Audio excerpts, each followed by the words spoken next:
Physical 3 में है आपका ये 7 का दूसरा नंबर प्रश्न है, हमारे जीवन में चट्टान का क्या महत्व है। ठीक है, उत्तर देखिए, हमारे जीवन में चट्टानें बहुत उपयोगी हैं। कठोर चट्टानों का उपयोग सड़क, घर एवं इमारत बनाने के लिए किया जाता है तथा चट्टान खनिजों का भी स्रोत है।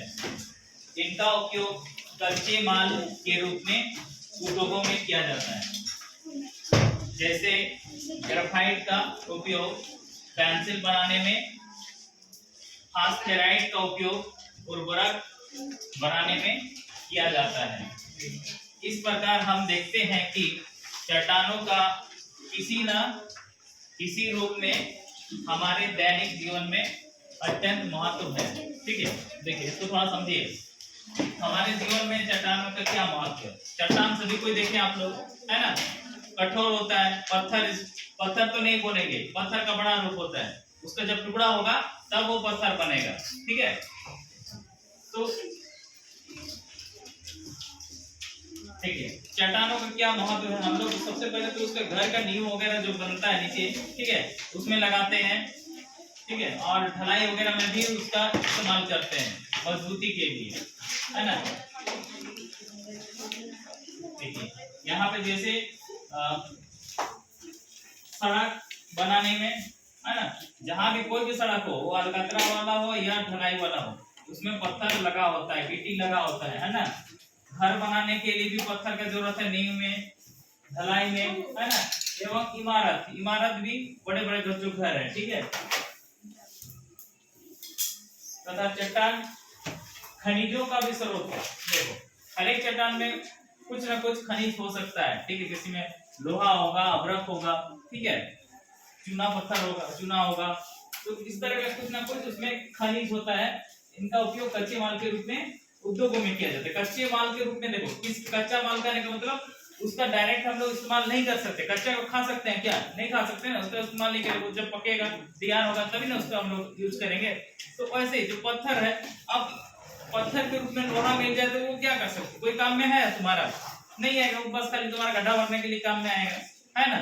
लेकिन उस पत्थर से अगर यदि लोहा हम लोग अलग करते हैं तो तुम उससे निकाल के तुम लोहार को दे दोगे तो तुम्हारा चाकू बना देगा, बैटरी बना देगा, कुछ भी बना देगा, है ना, लोहा का काम कर देगा। लेकिन तुम बोले पत्थर लो नहीं, इसमें लोहा है, निकाल दो, तो वो नहीं करेगा। करेगा क्या?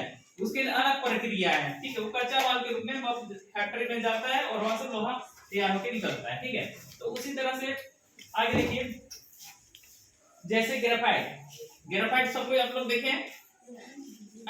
नहीं देखे हैं? पेंसिल देखे हैं सब कोई? हाँ। पेंसिल के अंदर में जो शीशा रहता है, काला जो लिखता है, वही ग्रेफाइट है। ठीक है, बैटरी जो होता है, जो लाइट टॉर्च वगैरह सब जो हम लोग लगाते हैं, बैटरी या फिर घड़ी का जो बैटरी होता है, उसमें भी बीच में उसको कभी तोड़ के देखोगे, एक क्या खंबा जैसा रहेगा, काला काला, वो ग्रेफाइट है। ठीक है, ग्रेफाइट देखो, ये तुम लोग विज्ञान में भी पढ़ोगे, धातु और अधातु, ठीक है, दोनों ही है। बिजली का सुचालक, यानी कि बिजली उससे पार हो सकता है। जैसे पेंसिल है ना, पेंसिल को अगर यदि उसको दोनों कोना में तार जोड़ दोगे और बल्ब जलाओगे तो जलेगा, क्योंकि उसमें बिजली पार हो रहा है। ठीक है, लेकिन धातु का और एक गुण है कि उसमें चमक होता है और उसको मारने से वो तुरंत टुकड़ा नहीं होता, पतला हो जाता है, लंबा हो जाता है ना। लेकिन इसको मारोगे तो टुकड़ा टुकड़ा हो जाएगा, चूर चूर हो जाएगा। ठीक है, तो ये अधातु में भी है और धातु में भी है। ठीक है, तो ग्रेफाइट का उपयोग पेंसिल बनाने में, है ना, और फास्फेराइट का उपयोग उर्वरक, ठीक है, फास्फेराइट भी मिलता है, उसका उपयोग हम लोग उर्वरक के रूप में करते हैं। खेतों में फसल ज्यादा हो उसके लिए हम लोग डालते हैं। ठीक है, इस प्रकार हम देखते हैं कि चट्टानों का किसी न किसी रूप में हमारे दैनिक जीवन में अत्यंत महत्व है। देखो चूना पत्थर भी जैसा मिलता है तो उसका हम लोग घर का पोचाड़ा करने के लिए या फिर खेत में डालने के लिए भी करते हैं। ठीक है, खेत में कुछ कीड़ा मकोड़ा मर जाता है या फिर पानी साफ करने के लिए, पानी बहुत गंदा है तो उसमें लोग चूना डाल सकते हैं। ठीक है, उसका मात्रा है थोड़ा देने से नहीं होगा, ये बहुत ज्यादा देने से भी होगा, ऐसा नहीं, उसका हिसाब से डालेंगे तो साफ कर सकता है पानी को, ठीक है। ऐसा पानी साफ करने के लिए ब्लीचिंग पाउडर, ठीक है। तो चट्टानों का क्या महत्व समझ में आ गया है ना। चट्टान से ही हम लोग का पत्थर बना है, ठीक है। और वही पत्थर भी धीरे धीरे बहुत सारी प्रक्रियाएं से गुजर के मिट्टी बनता है। मिट्टी का निर्माण भी जो होता है ना वो चट्टान से ही होता है, ठीक है। गर्मी, बरसात, जाड़ा सब ये सब मिलके वो सब क्या उसको तोड़ने का काम करता है। ये सब धीरे धीरे करके लाखों साल लगता है और मिट्टी भी बनता है, ठीक है।